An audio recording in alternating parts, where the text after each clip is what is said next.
जी, Punjab assembly में opposition की जानिब से तहरीक अदम एतमाद जमा करा दी गई है। इसी पर गुफ्तगू करने के लिए मेरे साथ मुस्लिम लीग नून के MPA राना मशहूद मौजूद हैं। आइए इनसे गुफ्तगू करते हैं। राना मशहूद साहब, ये बताएं कि वज़ीर आला अब आपके जो है मुमकिन तौर पर परवेज़ इलाही होंगे? देखें, ये फ़ैसला पार्टी की मरकज़ी क़यादत ने करना है।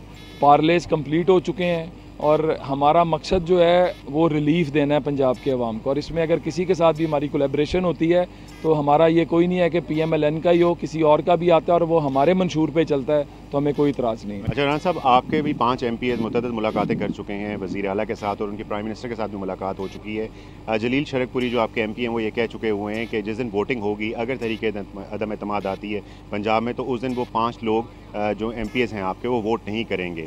तो कितना ये डिसाइसिव फैक्टर होगा? पहली बात है कि उनकी बुनियादी रुकनीत पार्टी ने ख़त्म कर दी हुई है और उनके फ्यूचर का फ़ैसला जो है वो पार्टी अगले चंद दिनों में अनाउंस भी कर देगी। इन तमाम चीज़ों को सामने रखते हुए भी मैं फिर कह रहा हूँ आपको कि हमारी जो नंबर गेम है वो 200 से ऊपर है, और जिस दिन वोट होगा 200 से ऊपर वोट जो है वो अदम एतमाद के हक़ में आएगा। जहांगीर तरीन ग्रुप आपके साथ राब्ते में है? सब लोग राब्ते में हैं। बहुत शुक्रिया जी। राना मशहूद की गुफ्तगू सुनी आपने, जो ये कह रहे हैं, जिनका ये दावा है कि तहरीक अदम एतमाद जो है वो 200 से ज़्यादा अरकान की हिमायत से जो है पंजाब में कामयाब होगी। जी।